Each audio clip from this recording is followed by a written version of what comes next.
I'm Alicia, 28 years old, and not exactly living the dream of a happily married wife, but living the dream of a soon-to-be divorced woman. You see, my story takes a detour from the usual plot lines.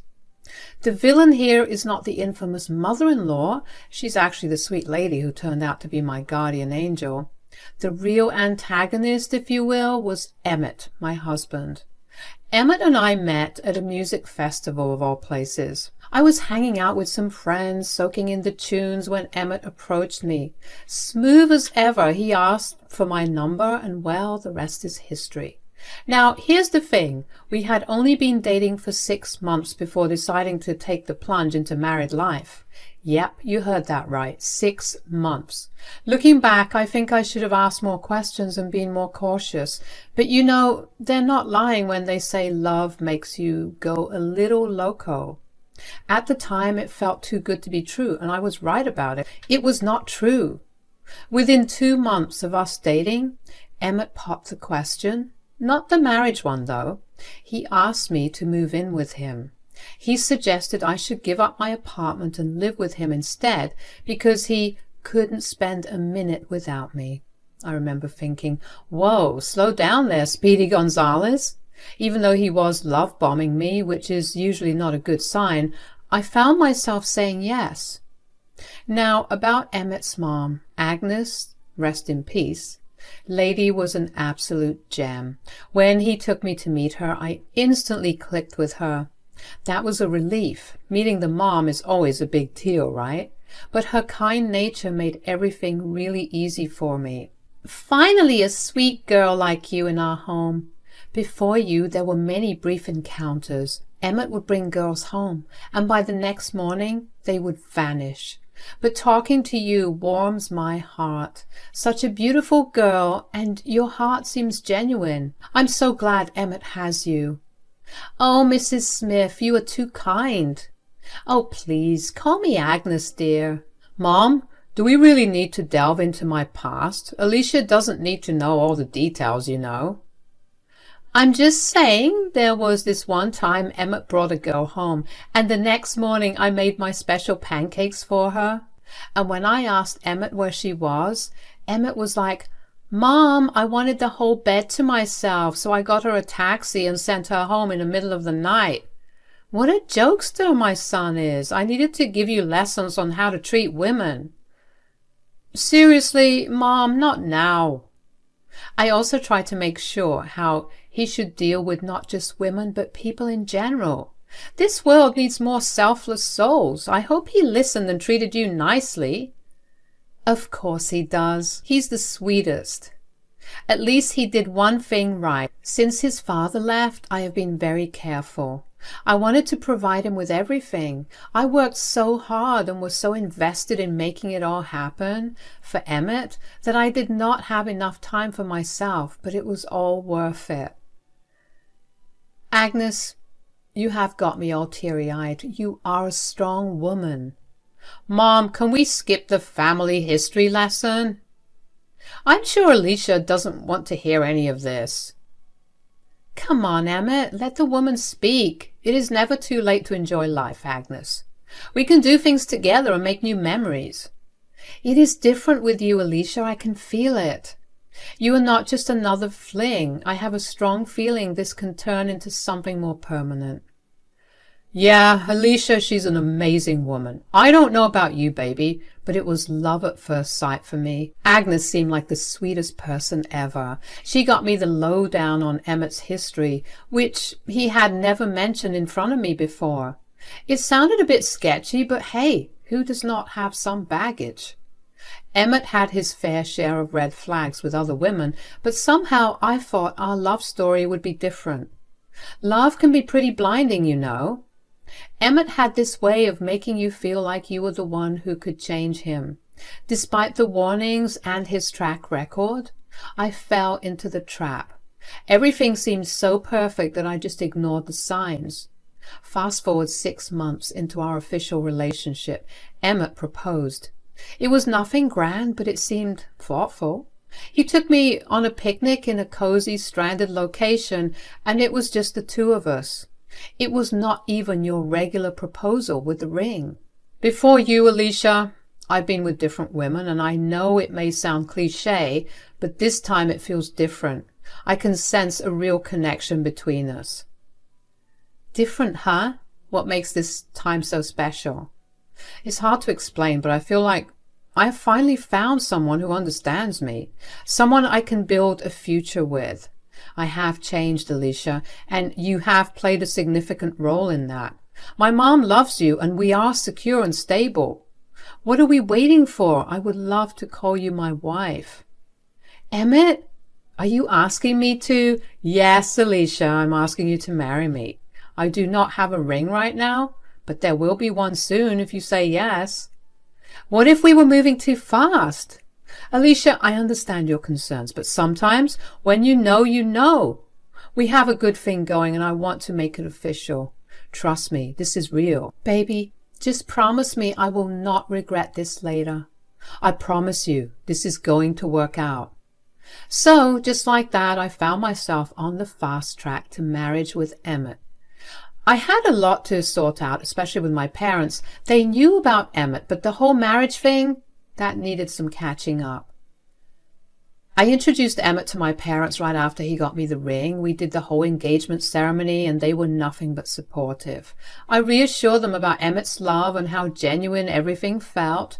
The ceremony was low-key, more like a casual get-together with my parents, Emmett's mom, and a handful of close friends.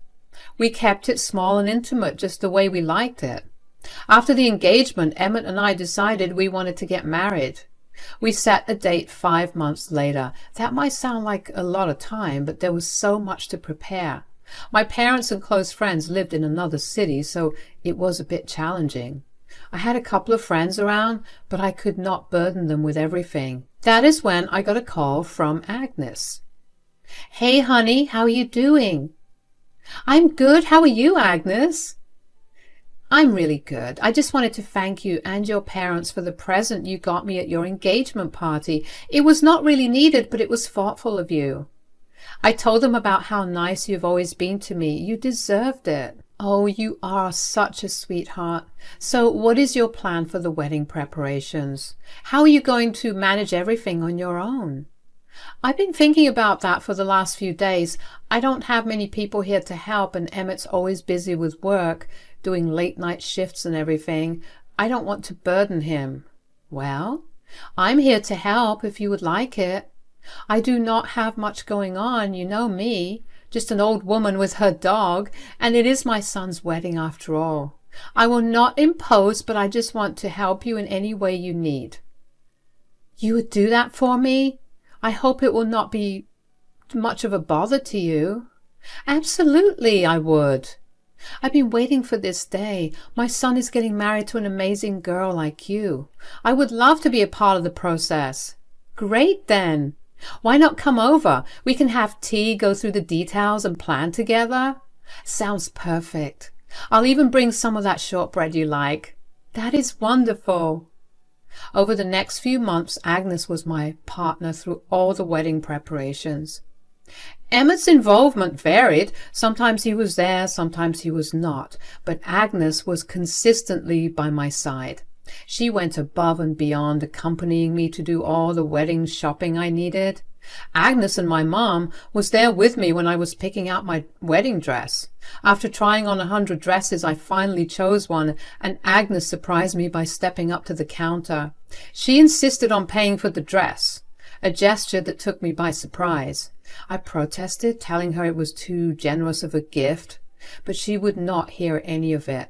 Her support lifted a huge weight off my shoulders, and we became close during that time.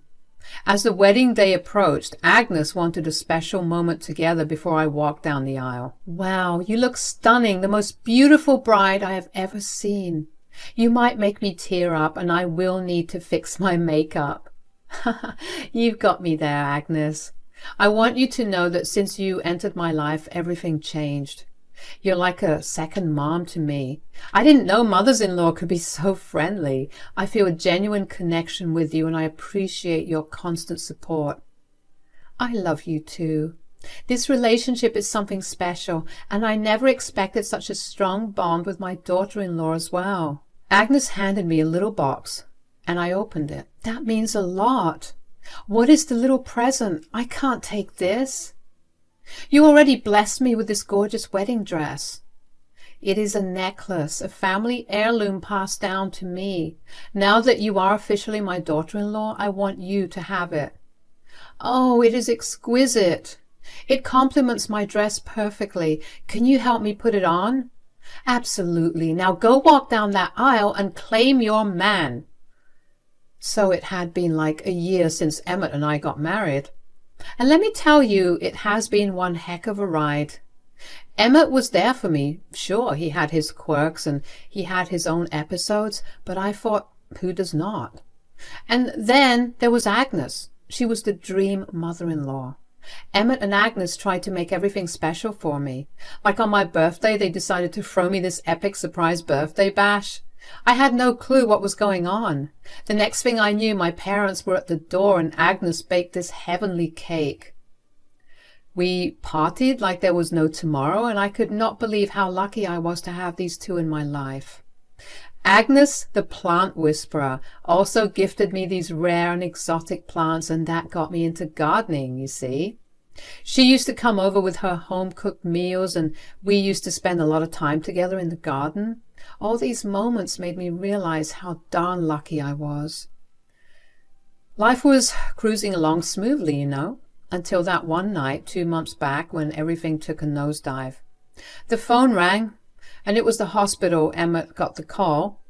Agnes had been admitted. It was a late-night ordeal, and off we went, rushing to the hospital. The doctor dropped the bomb. Agnes had this infection wreaking havoc on 90% of her kidneys, along with some other major complications. The gut-wrenching part? There was nothing they could do. 2 weeks, they said. 2 weeks for Agnes. I can't tell you how devastating that news was. Even though Agnes could not say much, I would sit by her bedside night after night. It was hard on Emmett too, I thought, but he was never really there. He dealt with it differently. He distanced himself and did not come to the hospital much. When I asked why, he said he could not bear to see his mom like that. I understood, but it meant I became Agnes's main support. A couple of days before Agnes passed, she had a sentimental heart-to-heart with me. Hey, Alicia, there's something I need to share with you, sweetheart. What's going on, Agnes? Is everything okay? Do you need a nurse? Oh, honey, calm down. Everything's fine for now, but it won't be soon. It's my fate and I need to accept it. Please don't do this right now. I'm not ready to say goodbye yet. I have a more important thing to tell you. I've been meeting with my lawyer for the past couple of days, and there are some changes I need to make to my inheritance. Changes? What do you mean? Well, I'm going away, my dear. You have changed my life for the better since the day we met. I always dreamt of having a daughter, and you made that dream come true. So I'm leaving you some money in your name, amongst other things. It's more than enough to live a comfortable and adventurous life. What? Are you sure about this? I think you should have thought about Emmett too. He deserves it more than me, I think. I have never been surer. You are the love of my son's life. I trust that you will share it with him. Use it however you want. Live a long, happy life, and please take care of him. He might act a little cocky sometimes, but he doesn't have a bad heart, and he would never do anything to hurt you. That's not the person I've raised. I promise you all those things, but you didn't have to do that for me. I appreciate it, though. It is done now, and there is another wish. I just want you to go and spread my ashes in my backyard. Emmett knows about it. My lawyer is my executor, and he will have all the details. It is all in the will. Remember me well. I don't have the energy to talk beyond this point. I just wanted to say I love you. I love you too. This means so much to me. I did not tell Emmett about it. The conditions were tough, and I did not want to just talk about inheritance to him right now. It is a good thing I did not, because I didn't know the storm that was about to unleash in my life. The inevitable call came on one of those nights when I was home. It was the hospital delivering the news. Agnes had passed away. I rushed there, tears streaming down my face, and when I got there, Emmett was nowhere to be found. It was his turn at the hospital, and he had abandoned Agnes. It pained me when I realized that there was no one by her side when her soul left her body. I called Emmett and gave him the news. He said something important came up and he would be there in some time, and by some time he meant 2 hours. When he finally got there, I hugged him. He did not cry. He looked like he was in this weird state of shock. We lingered at the hospital for a while. Emmett spoke with the doctor, discussing the next steps. Then, in silence, we reached home. Emmett, I know you're probably not in the mood to talk about this, but seriously, you look terrible. I'm here for you, you know. You can talk about your feelings. You don't have to be there for me. Come on, don't push me away. I get it. It hurts, like a lot. But honestly, it had to happen. Maybe not too soon, but you're not catching my drift. My mom's gone, and it's high time for you to leave as well. Check your room. I got your bags packed. That is why I could not make it to the hospital earlier. You need to be out, like right now. Hold up. Is this some messed up joke? What the heck are you even talking about? You were here packing my belongings? Yeah, it hurts me a bit, but guess what is the good part about all this? The inheritance. Did you even know how much my mom had stashed away? It's all coming my way. Ever wonder why I tied the knot with you? Just to tick off my mom's bucket list and get her a daughter-in-law. I've been waiting to get it off my chest for a long time. Phew, it feels good to finally say it out loud. What we had was not real from my end. Maybe you should have played it safe. I'm sorry, Alicia. Are you pulling my leg? Your mom literally just passed away just hours ago. Is this how you honor her memory? And our marriage was just a sham? I have given my all to you. I loved you and did everything in my power for you. And now I find out it was all about the money?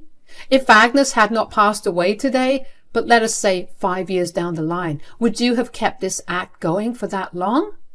It's revolting to even consider. I should have been more cautious. The signs were right in front of me, but I chose to ignore them. No joke, babe. I was never ready for the whole settling down thing. All those stories my mom used to spin about me, yeah, they were true. But for her, I had to play the good son. I needed her on my side to get that inheritance, so I needed a partner pronto.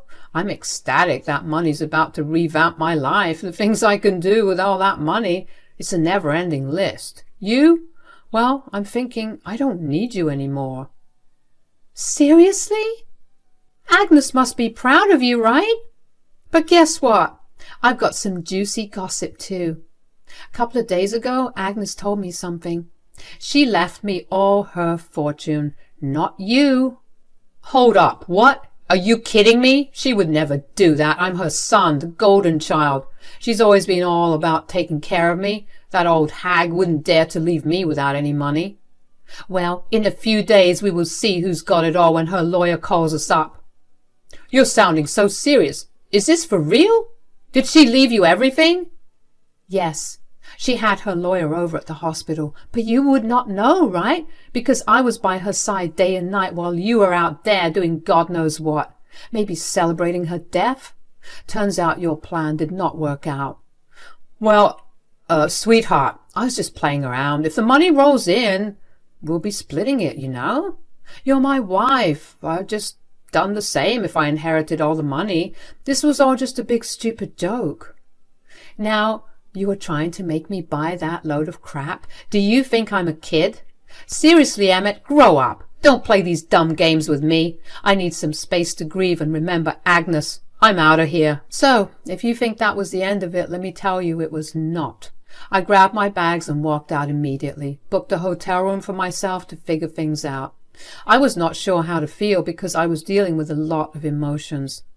Emmett would call me, sometimes angry, other times apologetic, trying to retract his words.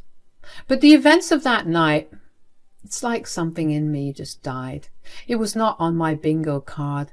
How could her son be so selfish to celebrate his mother's death for money? People can be so greedy sometimes, and Emmett proved it right. It was not just about Agnes and the money. I had invested everything into this marriage. But the realization that it meant nothing more than a deal for him to gain money hurt me deeply. It was a lot to take in. My life changed overnight, and then I got a call from Emmett. I thought it would be one of his little outbursts, but it was kind of different this time. Hey, listen, if this is another one of your cycles, getting angry, threatening, then apologizing, let me tell you it's not working. Now that my mom has already proved her point by giving you her entire inheritance, why don't you arrange for her funeral? She wanted to be cremated. Yeah, she told me about it. So how about you handle the cremation and everything? I don't want to get involved. Feel free to spread the ashes yourself in her beloved little garden. I don't want to be a part of this. So, wow. Now you don't even want to be a part of your mom's funeral? That's a whole new level of stooping low, Emmett. I was pretty sure she must have left me the house or something, but that woman didn't even let me have that. She left you everything. I'm doomed.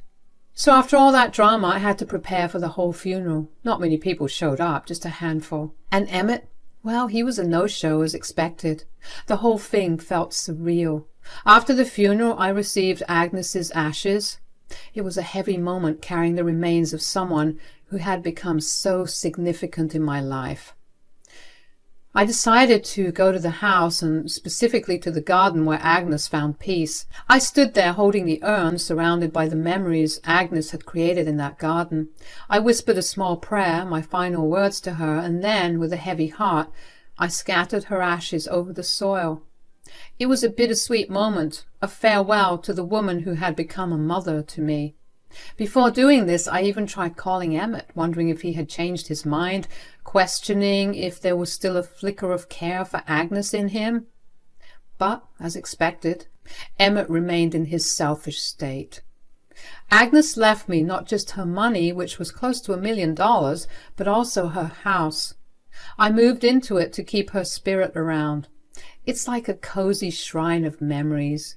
Anyway, I finally took the plunge and filed for a divorce from Emmett. It is still under process, but the best decision ever. Now, Emmett's drowning in regret. He disrespected our marriage and worse, dissed his own mom. Karma's a real thing. Watching him squirm is oddly satisfying. All those ambitious plans he had? Shattered. He can now marinate in his grief and regret.